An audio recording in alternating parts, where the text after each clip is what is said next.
साहब वैसे ये भी कैसी इंटरेस्टिंग बात है कि पाकिस्तान तहरीक इंसाफ के जो सेक्रेटरी जनरल हैं इस वक्त फिर दोबारा सद उमर साहब बन गए हैं, जो कि इस वक्त पार्टी में हैं अभी नहीं। ऐसे अच्छा समीना, दो तीन चीज़ें मैं जल्दी उस पर ज़रूर करना चाहता हूँ, ख़ासतौर पे जो चोई साहब ने और भट्टी साहब ने एक बात की। पहली बात तो ये कि भट्टी साहब सईद मेहदी साहब का जिक्र कर रहे थे कि उनके दामाद हैं, लेकिन गुजारिश ये है कि सिकंदर सुल्तान राजा साहब जो हैं, इसको लगाया किसने था वैसे इलेक्शन कमीशन? इसको election commissioner, chief election commissioner किसने लगाया था? इमरान खान साहब ने लगाया था ना, उन्होंने लगाया था और उन्होंने इसकी बड़ी तारीफें की थी। तो आज अगर वो फैसला कर रहे हैं, तो आज अगर फैसला उनके खिलाफ है तो हम सब तोपों का रुख लेके उनकी तरफ चले जाएं कि जी गंदा, अच्छा अगर करप्ट और गंदा आदमी था तो आपने लगाया था, आपने कौम को ये तोहफा दिया। तो आज आप जनरल बाजवा को भी नवाज शरीफ साहब ने अपॉइंट किया था, बाद में उन्होंने कहा कि उन्होंने निकाल दिया। बिल्कुल ठीक है, तो ये तो कोई वो ना हुआ ना, तो जो जिम्मेदारी तो उन्हें की है ना।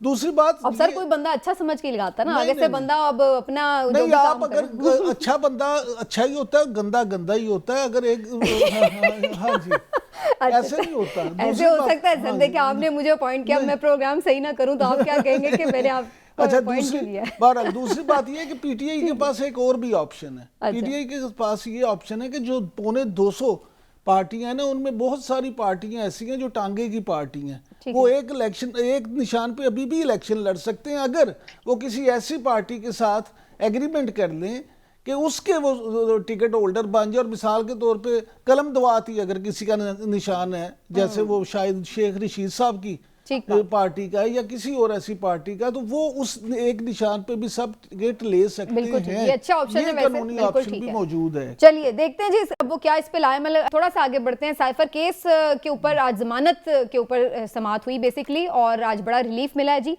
इमरान खान साहब को भी और शाह महमूद कुरैशी साहब को भी जमानत तो मिल गई है। शाह महमूद कुरैशी साहब की रिहाई मुमकिन हो पाएगी क्योंकि और बाकी केसेस में वो जमानतों पर हैं, जबकि इमरान खान साहब चूंकि अभी गिरफ्तार हैं नैब केसेस में, तो उनकी रिहाई तो खैर मुमकिन नहीं हो पाएगी। लेकिन जो ओवरऑल रिमार्क्स रहे सुप्रीम कोर्ट के इस सारे साइफर केस के जमानत के ट्रायल में, जो केस था उसमें, तो वो काफ़ी इंटरेस्टिंग थे, जिस पर बड़ी बात हुई आज सारा दिन। गरीदा आपसे मैं स्टार्ट करूंगी। आपके नज़दीक ये जो साइफर केस में जमानत मिली है दोनों अहम पीटीआई के रहनुमाओं को, आप समझती हैं कि ये वाकई एक ऐसा फैसला है जिससे पाकिस्तान तहरीक इंसाफ को बड़ा रिलीफ भी मिला है और साइफर केस बिल्कुल उड़ के रह गया? क्योंकि ज्यादातर आज तबसरे यही थे कि जिस तरह से सुप्रीम कोर्ट के रिमार्क्स आ रहे थे तो ऐसा लग रहा था कि साइफर केस में तो कुछ है ही नहीं। नहीं जी, बिल्कुल उड़ के नहीं रह गया साइफर केस, इसलिए कि सुप्रीम कोर्ट के सामने केस के मेरिट्स की एप्लीकेशन नहीं गई थी, सिर्फ जमानत की एप्लीकेशन गई थी। तो यहीं पर एक सुप्रीम कोर्ट ने इस केस की जुरिसडिक्शन से बाहर step over and step out करते हुए फैसला दिया। बल्कि फैसला तो खैर नहीं, माजरत के साथ जो रिमार्क्स दिए, जो चीजें कही सुप्रीम कोर्ट ने, आपके सामने केस का डिसीजन नहीं रखा गया था। सुप्रीम कोर्ट के सामने सिर्फ रखा गया था कि जमानत मिल सकती है कि नहीं मिल सकती, जमानत चाहिए। लेकिन सुप्रीम कोर्ट ने उससे आगे जाते हुए बिल्कुल इस केस के बारे में फैसला सादिर कर दिया, जबकि ट्रायल अभी चल रहा है। इमरान खान वहां पर एतराफ कर चुके हैं जेल ट्रायल के दौरान एफआईए के सामने कि साइफर की कॉपी उनको दी गई थी बजरिया आजम खान, वो उनसे गुम हो गई, पता नहीं है कि वो कहां पे। ट्रायल अभी चल रहा है और सुप्रीम कोर्ट ने यहां पर पैरेलल फैसला सादिर कर दिया कि इमरान खान तो मासूम है। तो ये एक बहुत बड़ी गलती हुई है मुअज़्ज़िज़ सुप्रीम कोर्ट से कि जमानत के केस में वो स्टेप ओवर कर गए हैं, स्टेप आउट कर गए हैं और केस के हवाले से फैसला। इस्लामाबाद हाई कोर्ट ने भी जो इससे पहले जमानत पर फैसला दिया था, रिजेक्ट किया था, उस पे भी यही एतराज सब कर रहे थे कि उन्होंने भी स्टेप ओवर किया था। उन्होंने तो ये तक कह दिया कि 4 हफ्तों में ट्रायल भी मुकम्मल करें और गिल्टी भी हैं, सजाए मौत भी बनती है, ये भी है वो भी है। तो वो भी ऐसा लग रहा था कि उन्होंने मेरिट पर ही फैसला सुना दिया है। तो आप समझते हैं उस वक्त भी स्टेप ओवर रिप्रोड्यूस हुआ, ये आज रिप्रोड्यूस हुआ सुप्रीम कोर्ट में। इसी वजह से जस्टिस सरदार तारिक ने कहा कि इस्लामाबाद हाई कोर्ट ने तो इस्लामाबाद हाई कोर्ट को तो सिर्फ रस्सी देने की जरूरत बाकी रह गई है, जिसपे जस्टिस मंसूर ने कहा कि नहीं, इस केस में सजाए मौत बनती नहीं है। ये एक अलग डिबेट है। जितनी मेरी कानूनी माहिरीन से बात होती है वो कहते हैं कि जी इस केस में 14 साल कैद या लाइफ सेंटेंस, डेथ सेंटेंस जिसको हम कहते हैं, वो हो सकती है इसके अंदर। और जिस केस में जरा सा भी चांस हो, शाइबा हो कि इस केस में लाइफ सेंटेंस या डेथ सेंटेंस हो सकती है, लाइफ इम्प्रिजनमेंट हो सकती है, डेथ सेंटेंस हो सकती है, वहां पे जमानत नहीं दी जाती। तो यहाँ पे लगता है बड़े एहतराम के साथ सुप्रीम कोर्ट है, एहतराम सब पे लाजिम है, लेकिन जो फैसला आया है उस पे फिर बात करना हर पाकिस्तानी शहरी का हक है, तो उस हक को इस्तेमाल करते हुए लगता है कि इस केस में केस नहीं देखा गया, फेस देखा गया है। क्योंकि जिस तरह से स्टेप आउट किया गया और कहा गया कि जी इमरान खान साहब मासूम हैं, ठीक है। आपको लगता है अगर केस गलत तरीके से हो रहा है, तो इमरान खान साहब के पास, शाह महमूद के पास लीगल ऑप्शंस मौजूद होंगी। जेल ट्रायल अभी उनका चल रहा है, तो उनके लीगल पास ऑप्शन में ही एपीलेट रिलीफ मिला है फोरम्स ना उन्हें। मौजूद होंगे। ठीक है, एपीलेट फोरम्स उनके पास मौजूद होंगे, लेकिन दूसरा ये कि इमरान खान की रिहाई नहीं हो सकती इस केस में, क्योंकि उनके खिलाफ अभी तोशा खाना का जो नैब जी की वो तो मैं बता चुकी हूँ, गिरफ्तारी बिल्कुल, है, और केसेस में नैब गिरफ्तार ने है। गिरफ्तार कर रखा है उनको 190 अलकादिर ट्रस्ट केस, उसमें वो गिरफ्तार मौजूद हैं। और फिर सुप्रीम कोर्ट ने लिखा है अपने फैसले में कि जो रिमार्क्स हमने दिए हैं, ये फैसले में लिखा हुआ है कि जो रिमार्क्स हैं इस बेंच के, जो ऑब्जर्वेशंस हैं, वो ट्रायल पे असरअंदाज नहीं होंगी। यानी कि सुप्रीम कोर्ट को पता है कि उसका जो फैसला है वो जेल ट्रायल पे असरअंदाज नहीं हो सकता। सो ये रिलीफ मेरा ख्याल है इसको समझने में पाकिस्तान तहरीक इंसाफ के दोस्तों ने बड़े एहतराम के साथ जरा जल्दी कर दी थी। और जो वो एक लाइटर नोट पे बैंटर किया करते थे नून को कि मिठाइयां खाने में जल्दी कर दी है, तो पाकिस्तान तहरीक इंसाफ ने आज मिठाइयां खाने में जल्दी कर दी।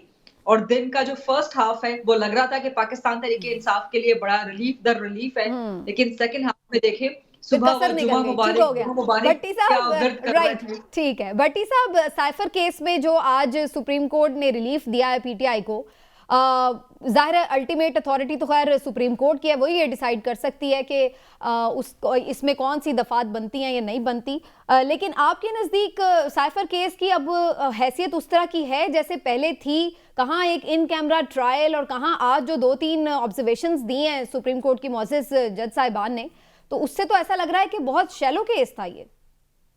गुस्ताखी माफ करे, इमरान साहब ने बड़ी अच्छी टाई लगाई है और मैंने ट्रैक सूट पहना है, पहले तो उसकी टाई से मैं बड़ा इम्प्रेस हूँ। नहीं, आपकी भी टाई अच्छी आ रही है भट्टी साहब, आपकी तस्वीर में भी टाई बड़ी अच्छी है। आप दोनों के टाइज भी अच्छे हैं, लेकिन यहाँ पर सूरत हाल बड़ी टाइट है। उन्होंने फरमाया कि तरीके इंसाफ के चेयरमैन ने इलेक्शन कमीशन को लगाया। मैं इनकी नॉलेज के लिए अर्ज करना चाह रहा हूँ, हिस्ट्री से कोई अपनी राय नहीं दूंगा। जुल्फ़िकार अली भुट्टो ने ज़िया-उल हक को आर्मी चीफ बनाया था, तारीख कहती है, मैं नहीं कहता। अगर कहीं मैं गलती हूँ तो मेरी इस्लाह कर दीजिएगा, मैं अभी सीखने के अमल में हूँ। और क्या नाम है उसका जो शरीफ, हाँ नवाज शरीफ, मुझे याद आ गया। वो ज़िया-उल हक के दौर में एक गैर जमाती इलेक्शन हुए थे 85 में, उस वक्त सहाफ़ी और सियासतदानों में पैसा बांटा गया। खैर चलो उसको भी छोड़ दें। फिर साकिब निसार साहब जिनके घर हमला हुआ, लॉ सेक्रेटरी उन्होंने लगाए। फिर एक गालबन मुझे याद आ गया, परवेज मुशर्रफ, हाँ वो भी वजीर शायद आर्मी चीफ नवाज शरीफ ने लगाए थे, और कमर जवेद बाजवा भी लगाए थे। फिर उन्होंने कहा था कमर जवेद बाजवा से मैं एहतसाब लूंगा, 17 में जो कुछ हुआ उसको नहीं छोड़ूंगा। तो पहले उनके भाई की 16 माह हुकूमत रही, हमारी ख्वाहिश है कि वो अपनी जबान पर कायम रहे। उसी जबान से उन्होंने बेनजीर भट्टो पर जो इल्जाम लगाया, उसकी 5 तस्वीरें फेंकी, वो भी तारीख का हिस्सा है, मेरी राय नहीं है। खैर वो तो बड़ी एक लंबी दास्तान है, क्योंकि चलिए साइफर केस पे आ जाएं भट्ट साहब। कंप्रोमाइज नहीं किया उन्होंने, कभी अदालतों पर हमला नहीं किया उन्होंने, कभी आसफ सईद खोसे को बदला लेने का नहीं कहा, साकिब निसार का नहीं कहा, उमर अता बंदयाल का नहीं कहा। वो हमेशा अदारों का एहतराम करते हैं और जो उनके काम आए। हाँ, लेकिन भट्टी साहब इस सारे का उस बात से क्या ताल्लुक है? वो आपने जो बात की थी ना कि जी इलेक्शन कमिश्नर को उन्होंने लगाया, इमरान खान साहब ने, तो बाद में वो क्यों एतराज उठा रहे हैं? तो वो जवाब दे रहे हैं जो मैंने भी बात की। अच्छा ठीक है, अच्छा जी। मैं तो आज अपनी राय नहीं दूंगा, आज मैं आप जैसे साहिब इल्म से डरता हूँ। मैं तो अच्छा साइफर अगर किसी ने फौरन बीट की हो तो एक कोडेड मैसेज आता है, कोडेड मैसेज, उसे डी कोडिंग किया जाता है और मैं और आप कोई नहीं कर सकते, 2 मिनट लगते हैं। उसकी 4 कापियां मुख्तलिफ लोगों को जाती हैं। मैं ये सब रिकॉर्ड का हिस्सा बता रहा हूँ, अभी बहस मैं बाद में इमरान साहब से करूंगा प्रोग्राम के बाद। वो आर्मी चीफ को भी जाती हैं, उसके बाद प्राइम मिनिस्टर को भी जाती हैं, गो के 2 दिन वजीर खारजा को पता नहीं कल जा सका, उसे डिक्लासिफाई काबीना में किया जाता है, 2 नेशनल सिक्योरिटी काउंसिल की मीटिंग होती है।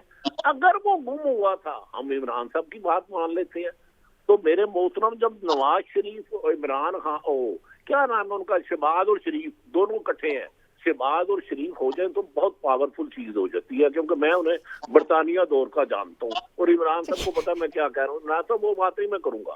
खैर मुख्तसर ये कि वो 16 माह वजीर आज़म रहे, उन्होंने सलामती कौंसिल का अगर गुम हुआ था, प्राइम मिनिस्टर की कापी तो उनके पास थी, पहले दिन उन्हें पर्चा करवा लेना चाहिए था कि जनाब ये कापी पीएम की तो है ही नहीं, वो चीज उस साइफर का। और ये चीजें आज डिस्कस भी हुई हैं कि अगर वो ना वहां पे नहीं था तो फिर सलामती काउंसिल में किस चीज पे डिस्कशन हुई, किस चीज पे मार्च हुआ। भट्टी साहब हमारे साथ ठीक हक है, मैडम ने जो फरमाया हक है, सुपीरियर कोर्ट है, वो फैसलों पर तनकीद करना हमारा हक है, बिल्कुल ठीक है, इसमें दो राय कोई नहीं, हम वो जज साहबान पर नहीं कर सकते, लेकिन हमें वो जज चाहिए जो हमें जस्टिस कयूम हो, वो राशिद मलिक, जिनकी हम वीडियो बना लें, जरा अच्छा होता है काम, जरा ना काम सुहा। चलिए मुझे ब्रेक लेना है, आप दोनों से भट्टी साहब, बंदयाल साहब भी चाहिए, बंदयाल साहब भी चाहिए, और भी बहुत से जज जो चाहिए, बंदयाल साहब भी चाहिए, हमें सईद मेहंदी भी चाहिए, हमें।